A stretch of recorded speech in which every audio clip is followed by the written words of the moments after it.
Good afternoon. Thank you all for being here today. I hope you got some rest since I saw you last. Yesterday's election results are about to break the record set in 2018 for turnout in a midterm election. And I'm really excited about that. Yesterday and throughout this election cycle, more than 4.3 million Michiganders cast ballots in this election, and 1.8 million did so by absentee ballot. And already, the vast majority of unofficial results are available. I'm confident that as we go through the process, when the unofficial results are finalized, they will reflect that this election was the highest turnout midterm election in Michigan's history. Thousands of Republican, Democrat, and independent election clerks and workers securely checked and counted ballots all through the day and night yesterday to provide Michigan voters with their unofficial election results far more quickly than we'd anticipated, largely because the process was smooth, transparent, and absent of any significant or disruptions. This is a great mark of the success of this election and the tremendous work of election officials and election workers in communities all across the state. But it's not the only mark of our success.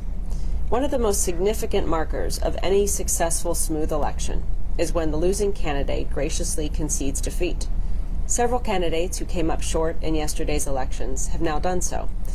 And I want to emphasize how the fact that we're seeing candidates who previously denied the accurate results of the 2020 election now graciously conceding defeat in their own high-profile races underscores that we've truly succeeded in running a smooth and successful election. And in the days ahead, clerks will now dedicate themselves to canvassing their elections to confirm the accuracy of the results before certification, demonstrating again their commitment to the integrity of Michigan elections and our democracy. The law requires partisan boards of county canvassers to now complete their work and certify election results by November 22nd, and then the bipartisan board of state canvassers has a responsibility to do the same by November 28th. If elections require or if candidates request recounts, those occur after the canvasses are complete and the election is certified. My office is going to release a short video today that explains the process so that all voters can see how the canvass process works and where we go from here. And also that this video confirms canvasses are one of the many checks within Michigan's elections that bolster the integrity and security of the process. They're also capped by bipartisan certification, and I am committed to seeing this process through to the certification on behalf of every Michigan voter. After the canvass and any recounts are complete, we'll also conduct thorough, multiple, bipartisan post-election audits to again affirm even more with transparency the best practices that we have in place and ensure that we can affirm them for future elections, as well as affirming voters' well-placed faith in our democracy. Following a record-breaking day like yesterday, I want every voter to know that their vote was counted fairly and that the results of the election are indeed an accurate reflection of the will of the voters. Because every voter, election worker, and clerk made Michigan history yesterday, and in doing so, they again strengthened our democracy. So thank you again for being here today. I'm happy to take a few questions. Do you have any voter turnout numbers for yesterday? We do. We've been tracking those, and if they're not already on our website, Jake from my team can follow up with specific numbers of absentee ballots requested and returned, turnout, in-person numbers, and everything else. Now, I know, Jake, before leading up, you were saying the expectation was about 50% was going to be absentee, 50% in person. We saw a bigger swell of in-person voting. Do you feel there was a specific reason for that, or is that maybe a trend we'll see going forward? Well, it's important to note when we had our high water mark of absentee voting, it was in the midst of a pandemic in 2020. So what we're seeing perhaps is that we're moving towards a more normal ratio where just about half or just under half, in this case about 1.8 million of the 4.3 million citizens who participated voted absentee. That may ebb and flow in the years ahead depending on different factors, and the bottom line is we're ready for whatever the ratio may be, and it will continue to unfold in the years ahead. But that said, the fact that so many people did show up to vote in person, that when they did, they encountered a smooth process, a serene process, one in which their ability ability to vote was protected by all involved is really, again, a mark of our success. And I think and hope that the large number of people who did participate in person and their decision to do so also reflects the faith they have in the system. I had another one. Sure, go for it.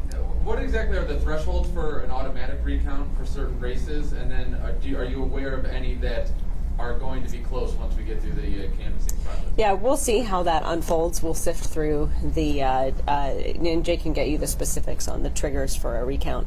But we'll see how things unfold. I mean, candidates certainly are entitled to also request a recount. I know there's still some close state legislative races and other local races that are still unfolding. So we'll see as how that process goes. In every election, we're always prepared, and local clerks are prepared for a few recounts. I know we saw some misinformation yesterday before the polls were even closed. Would you want to take a second to address that for anyone who's maybe seen that misinformation over the response from your team? Which one? Well, I guess particularly from your opponent. Which one? Sorry. Which different particular aspect of misinformation? Or the, I guess talking about people being registered after hours. Oh, okay. Yeah, in Michigan, if you're in line by 8 o'clock, if you're in line by 8 o'clock to vote, you have a right to vote. I mean, that's been the expectation and the procedure for decades, and because citizens have a right to vote, and as long as they are there by 8 p.m. they can. And under Michigan's Constitution, if you have a right to register and vote up till the closing of the polls. So anyone who showed up by 8 p.m. was able to register and vote, or anyone who showed up by 8 p.m. was able to vote. And that was our way of ensuring that the constitutional promise of one person, one vote, and the protections in our state and federal laws are followed. And additionally, kind of in that vein, do you have any clarity on why, I know particularly MSU and U of M, yeah, there's really long lines there. What happened there? Yeah, what happened there, and we saw this happen in some cases in 2020 as well, there's limited access to the qualified voter file for security reasons, and there's actually a lot of secure protocols that are followed when someone registers and votes on the same day to ensure, once registered, that they haven't registered elsewhere, they haven't voted elsewhere. So it takes time for those security checks to go through, and there's only a limited number of people who have access to the qualified voter file to actually register someone directly on the spot and then give them a ballot. So all of that is a lot more of a detailed process than simply just showing up and voting, and that's why it will always take more time if you choose to register and vote on election day itself. And it's also a problem we can't solve simply by sending more people, because there's a limited number of people who actually have been given access to the qualified voter file, again, for security reasons. So all those factors considered, we worked with the local clerks in Ann Arbor and with East Lansing throughout the day, as the county clerks there did as well, to provide whatever resources and support they needed to continue moving the lines quickly. And moving forward, we'll certainly sit down with them to examine what processes we can help ameliorate or facilitate and to improve efficiencies in the future. And moving forward, now that Prop 2 is looking to pass, do we have any idea exactly what kind of an impact these changes will make if we have a similar turnout when it's in person and we'll see. I mean, now if the proposal passes and if we have 9 days of early voting, that does also require more preparation in advance of our next round of elections next year to ensure that our clerks are prepared for that, and we'll see how voter behavior shifts. And I think the bottom line is really two things. One, voters have options, and now a new option with early voting on how they choose to vote in a particular election. Our responsibility is to make sure whatever option they choose, that it's easy, secure, and efficient for them and accessible to them. And so that's what we'll be focused on doing, making sure for every voter all options are easily accessible, equally so. And then we'll see probably different patterns emerge over the course of a few election cycles, but it will take a few election cycles to really get a sense of the pattern and how voters choose to vote in a particular cycle. And then I had a clarifying question about Prop 2. Are we going to get like the 9 days of early voting for like any special elections and the May election, like any of the locals that aren't just the major ones? Well, our office is now, if it does pass, our office in the Bureau of Election will look through all of those provisions and develop a plan to implement them, but certainly it appears to be that that's the case.